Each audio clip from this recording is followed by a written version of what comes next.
سلامونه او نیکی هیلې. یو ځل بیا په ای لرنینګ پښتو یوټیوب چینل کې تاسو ټولو ته ښه راغلاست ویم. په دې هیله چې په خپل ورځني چارو کې خوښ او بریالي اوسئ. په نننۍ ویډیو کې مونږ د انګلیسي اړوند کوم موضوع نه لرو، بلکې یو بله مهمه موضوع باندې تاسو ته معلومات درکول غواړم، او هغه دی د کاناډا هیواد 100,000 ویزو اړوند معلومات. د کاناډا حکومت اعلان کړي چې 100,000 هغه افغانان چې ژوند له خطر سره مخ وي مني او په کاناډا کې د اوسېدو اسانتیاوې برابروي. سره له دې چې په هیواد کې د ټولو اتباعو ته ویل شوي چې ستاسې سر او مال خوندي دی. ټول ملکي امنیتي نظامي او سیاسي کارکونکو ته بخښنه شوې، ولې ممکن ځینو ته په شخصي یا نورو ملحوظاتو د سر خطر موجود وي.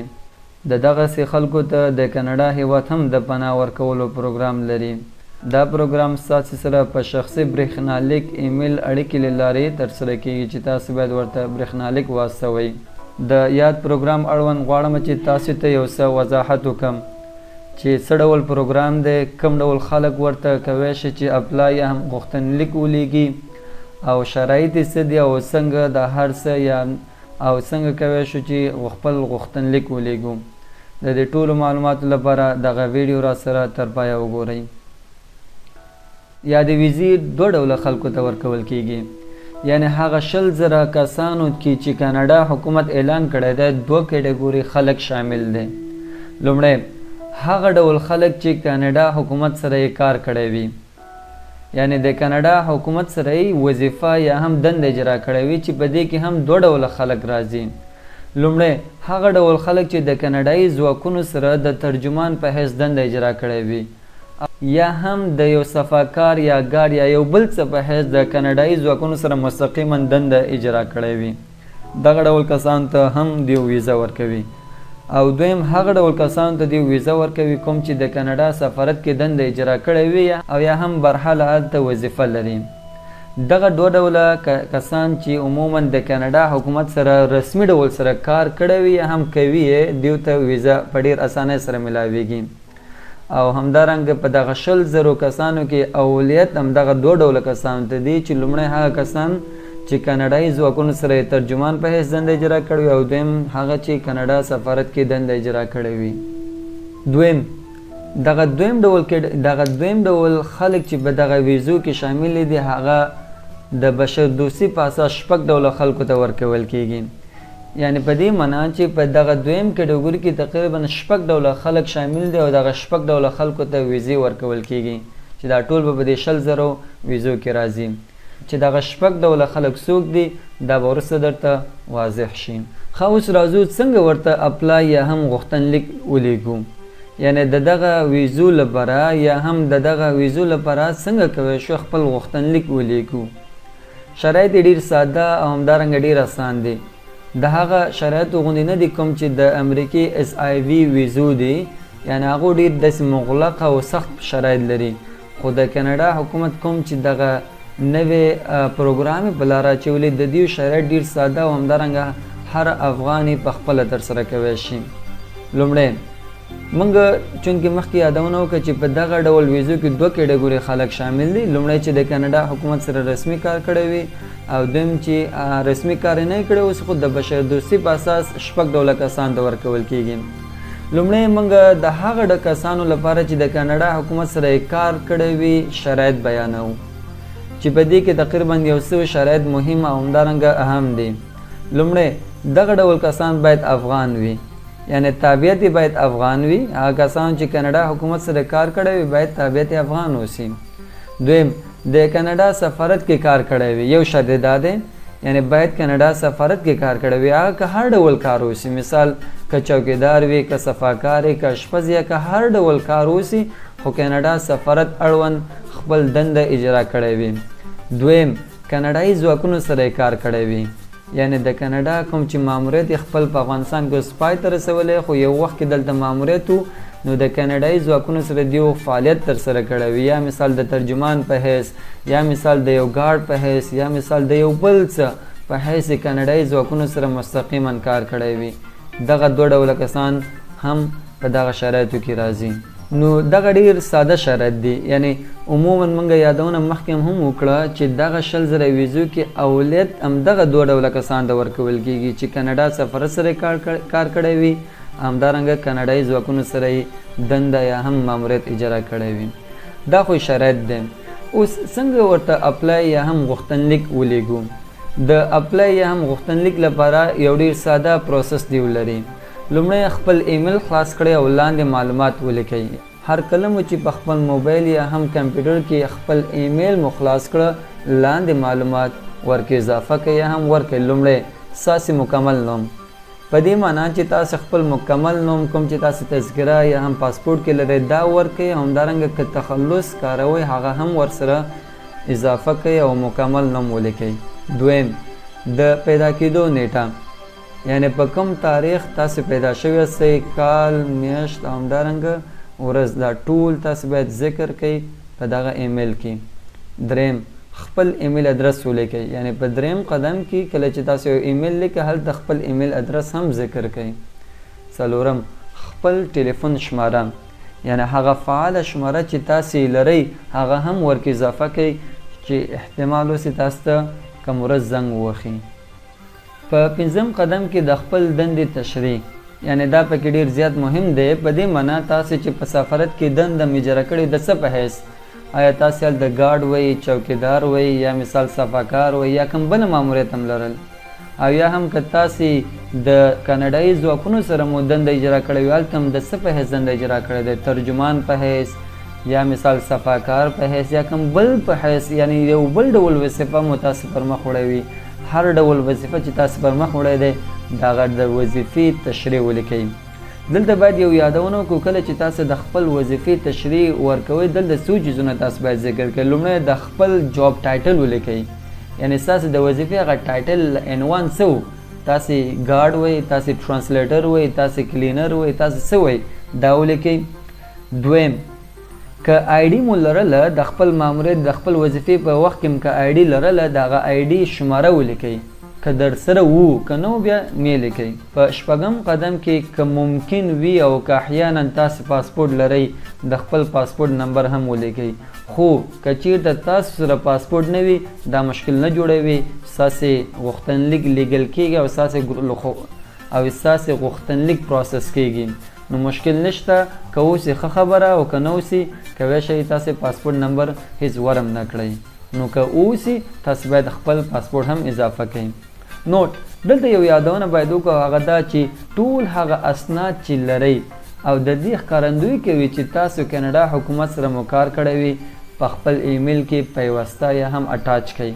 یعنی مثال په ډول سره د خپل ماموریت په جریان کې تاسو سرټیفیکیټ هم ترلاسه کړی اوسئ، تاسو یو څه ستاینلیک مو ترلاسه کړی اوسئ، یا داسې نور څه اسناد تاسو ترلاسه کړی اوسئ د خپل ماموریت په جریان کې،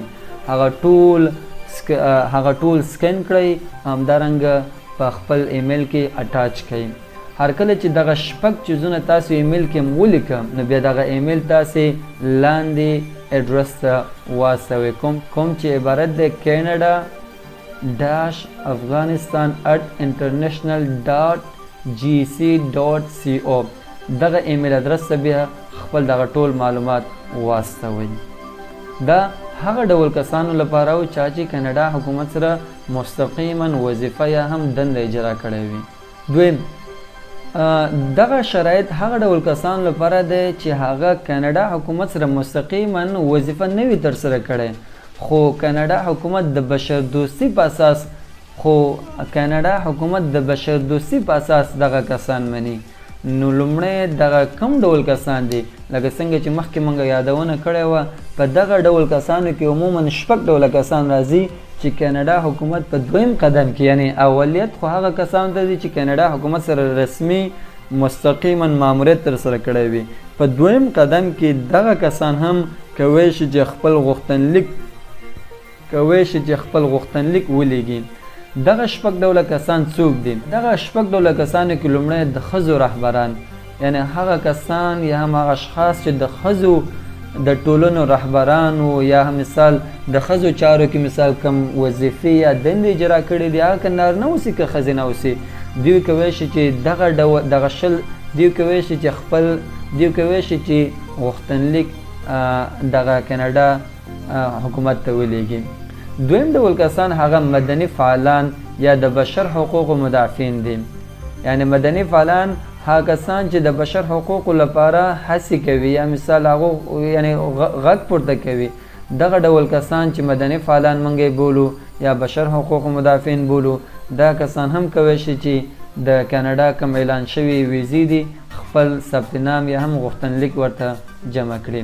په دریم قدم کې ژورنالستان دي.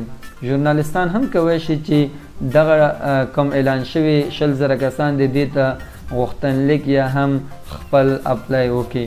نو دیو ته هم یو ښه چانس دی چې کاناډا ته دیو ته هم یو ښه چانس دی چې خپل غوښتنلیک ولیږي. په څلورم قدم کې له خطر سره مخ مذهبي اقلیتونه دي.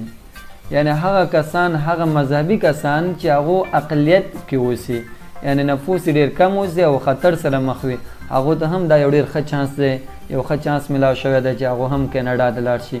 دلته موږ د مثال په ډول سره هندوان او سیکان یادونه کوي شو. یعنی دیو ته دا یو ډیر ښه چانس دی چې دغه ویزو لپاره خپل ثبت نام وکړي، مثال یعنی غوښتنلیکونه ډک کړي او خپل ایمیلونه ولیږي او د یو ښه چانس دی. په پنځم کټګوري کې هغه همجنسګران دي، چونکې دغه ډول کسان زموږ په هیواد کې شتون نه لري، نو د دې نه صرف نظر کېږو.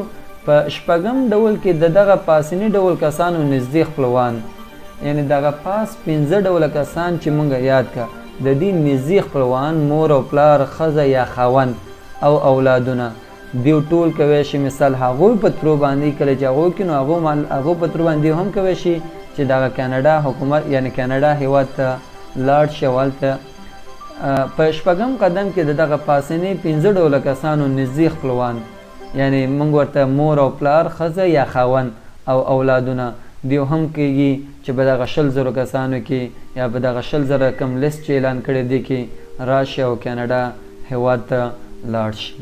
اوس راځو چونکې دغه کم مخکینی اوس راځو په دغه دویم کټګوري کوم خلک چې وو هغه مستقیما کاناډا حکومت سره کار نه کړی یا د بشر دوستۍ په اساس هغوی مني.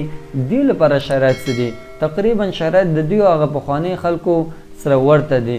تاسو به هم په خپل ایمیل ادرس کې لومړی خپل مکمل نوم لیکئ، دویم د پیدا کېدو نیټه به لیکئ، په دریم قدم کې خپل ایمیل ادرس ولیکئ، په څلورم قدم کې خپل ټلیفون شماره دا هم تاسو په ایمیل کې ولیکئ. په پنځم قدم کې که ممکن وي بیا هم خپل پاسپورت نمبر ولیکئ او که احیانا تاسو پاسپورت اوس نه لرئ مشکل نه جوړوي. په شپږم قدم کې کوم چې دا لکه نسبتا ډیر مهم دی، دې کې به تاسو د پاسني شپږ ډوله خلکو کې کوم یو یاست ولیکئ. یعنی آیا تاسو مدني فعالان هستئ، آیا تاسو د ښځو رهبران هستئ، آیا تاسو مثال ژورنالستان هستئ. دغه شپږ ډوله کټګوري کې کوم یو کټګوري کې تاسو راځئ، خپل هغه کټګوري خپل هغه ډول تاسو منشن کړئ او بیا به دې سره سره چې کله تاسو خپل ډول منشن کا تشریح یو ډیر جامع خپل ډول ذکر کوي یا منشن کوي. هر کله چې دا مو منشن کوي یو ډیر تشریحي یو ډیر په زړه پورې تاسو یو لنډ شان د پاراګراف ولیکئ، دې لپاره چې د دې ښکارندویو کې چې تاسو ووایاست کوم خطر سره مخ یاست په افغانستان کې، یا ستاسو ژوند د کوم ډول خطرونو او همدارنګه مشکلاتو سره مخ دی که احیانا تاسو افغانستان کې پاتې شئ. نو یو ډیر ښه ښایسته غوندې پاراګراف ولیکئ چې ولې غواړئ کاناډا ته لاړ شئ، دلته څه ډول خطر سره تاسو مخ یاستئ او تاسو دلته کوم فعالیتونه مو مخکې کړي دي چې د هغه په اساس اوس تاسو مشکل سره مخ یاستئ. دا ټول په دغه ایمیل کې یو لنډ پاراګراف یو ټاپک شکل کې ولیکئ او دا ټول معلومات شامل کړئ. یو یادونه باید وکړو چې دغه برخه ډیره زیاته مهمه ده، دې کې باید تاسو ډیر ښایسته معلومات اضافه کړئ او ډیر ښه ډول سره تاسو دا معلومات ولیکئ خو په انګلیسي ژبه چې تر څو هغه قانع شي چې یو واقعا ستاسو ژوند دلته په خطر کې دی، تر څو تاسو د په اسانۍ سره دغه ویزې درکړل شي. هر کله چې دغه شپږ موارد تاسو وملیکه په ایمیل کې، نو بیا که چیرته تاسو اسناد لرئ، مثال سرټیفیکیټ لري، مثال تاسو ژورنالیست هستئ، ژورنالیستان مثال په ژورنالیزم کې تاسو کارګردګي کړی مو سي تاسو اختار په ژورنالیزم کې تاسو خپل کارګردګي لري، مثال تاسو اسنادونه لري، مثال تاسو چا د سرټیفیکیټ ساين لیکونه درکړي دا هم تاسو باید پیوسته کړئ په ایمیل کې. او یا مثال مدني فعالان هستئ دې لپاره چې د دې ښکارندوی کړئ چې تاسو واقعا مدني فعالان هستئ داسې اسنادونه پیدا کړئ یا داسې سرټیفیکیټ چې هغه د دې دلالت وکړي چې هو واقعا تاسو مدني فعالان هستئ. دا ټول راواخلئ سکین یې کړئ او همدارنګه په خپل ایمیل ادرس کې پیوسته کړئ. هر کله چې دغه شپږ مواد هم سره راجمع کړه په پای کې خپل ایمیل لاندني اډرس ته سند یا هم ولیږئ چې بیا هم همغه پخوانی اډرس دی canada-afghanistan@international.gc.co دغه ایمیل ادرس ته تاسو ولیږئ او همدارنګه د جواب په تمه اوسئ. هر کله مو چې ایمیل ولیږه نو تاسو باید منتظر پاتې شئ ځکه تر اوسه د کاناډا حکومت کوم خاص یو پالیسي نه ده جوړ کړی د دغه 100,000 کسانو لپاره چې دیو وغواړي او کاناډا کې ورته د ژوند کولو هغه اسانتیاوې برابر کړي. نو دغه فیصلې به راتلونکي حکومت ته به پرېږدي ځکه اوس کاناډا کې نږدې وختو کې هلته ټاکنې کېږي او ټاکنې نور څه به نوی حکومت به راځي او دغه نوی حکومت به یو منظم پلان له مخې به دغه 100,000 کسان غواړي او همدارنګه کاناډا ته به وړي. نو تاسو خپل ایمیل ادرسونه یا هم تاسو خپل غوښتنلیک ولیږئ او د جواب په انتظار پسې شاید جواب تاسو ته تقریبا ناوخته میاشت 2 میاشتې ان تر دې 3-4 میاشتې وخت ونیسي خو په هر صورت که چیرته تاسو دغه شرایطو لاندې راځئ غوښتنلیک ورته ولیږئ دا درته یو ښه چانس دی چې کاناډا هیواد کې د ژوند اسانتیاوې برابر شي. که چیرته بیا هم تاسو غواړئ چې موږ ستاسې سره دغه غوښتنلیک اړوند مرسته وکړو نو تاسو کولی شئ چې په جلال آباد ښار کې زموږ د انلاین خدماتو دفتر څخه لیدنه وکړئ. موږ در سره دغه غوښتنلیک په لیږلو کې دغه ټول موارد په راجمع کولو کې همدارنګه یو ښه مقاله دې لپاره چې یو تشریح ولیکل شي چې ستاسې څه ډول ژوند هم دلته په خطر کې دی. دې ټولو لپاره چې تاسو غواړئ یو منظم او داسې یو پر مفهومه با مفهومه ایمیل ولیږئ نو دا هر څه کې موږ در سره مرسته کولی شو. زموږ اډرس په جلال آباد ښار کې دی او زموږ اډرس به تاسو ته د سکرین په مخ ښکاري. کولی شئ د دغه اډرس او همدارنګه د واتساپ شمارې په مرسته کولی شئ موږ سره په اړیکه کې شئ تر څو د دغه غوښتنلیک په لیږلو کې موږ در سره همکار اوسو.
زمونږ د نن ورځې د کاناډا 100,000 ویزو اړوند یو لنډه ویډیو په راتلونکي کې چونکې افغانستان کې حالات ورځ په ورځ د خرابېدو په طرف روان دي نړۍ هیوادونه په خصوصا غربي هیوادونه غواړي چې افغانستان څخه تعلیم یافته قشر خپل هیوادونو ته راوغواړي نو هر یو هیواد په خپل نوبت سره ویزي اعلانوي یا هم مثال کسان راغواړي خپل هیواد ته لکه مثال امریکایي حکومت چې کوم اس آی وي هغه پروسس یا هغه کوم پروګرام اعلان کړی دی کاناډا دغه د 100,000 کسان غواړي همدارنګه انګلند هم یو پروګرام جوړ کړی دی چې هغه هم تقریبا 100,000 کسان غواړي په ضمن کې جرمني د ایټالیا همدارنګه استرالیا دا ټول هیوادونه په نږدې راتلونکي کې دیو هم اعلانات کوي کسان چې دوی سره کار کړی اوسي یا هم نو د بشر دوستي په اساس دیو دغه فرصتونه چانسونه افغانانو ته ورکوي تر څو وشي کړی چې دغه هیوادونو ته لاړ شي او هلته خپل ژوند ترسره کړي نو که غواړه چې دغه نورو موضوعات لپاره هم موږ درته ویډیو جوړ کړو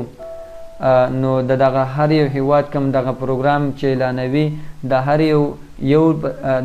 یو هیواد چې کوم دغه سیستم پروګرام دی اعلانوي د خلکو راغوښتلو لپاره دا سره فرق کوي یا توپیر کوي نو په راتلونکي ویډیوګانو کې به موږ د امریکې هغه اس آی وي کوم پروګرام د هغه اړوند ویډیو جوړو د جرمني کوم نوې کسانو غوښتنې لپاره کوم سیستم جوړ کړی پروګرام د هغه اړوند همدارنګه د انګلند کوم دغه 100,000 کسان هغه هم اعلان کړي دي دغه ټول لپاره هغه لارښود هغه طریقه د دې لپاره به ان شاء الله زه غواړم چې راتلونکي کې تاسو ته ویډیوګانې جوړ کړم نو د هر څه لپاره تاسو کولی شئ زمونږ دغه یوټیوب چینل ای لرنینګ پښتو درسره سبسکرایب کړئ له ملګرو سره هم شیر کړئ تر څو زمونږ افغانان ورونه له دغه چینل څخه یو څه ترلاسه کړي تر راتلونکي ویډیو پورې تاسو ټول په الله تعالی مسپارم ښه وختونه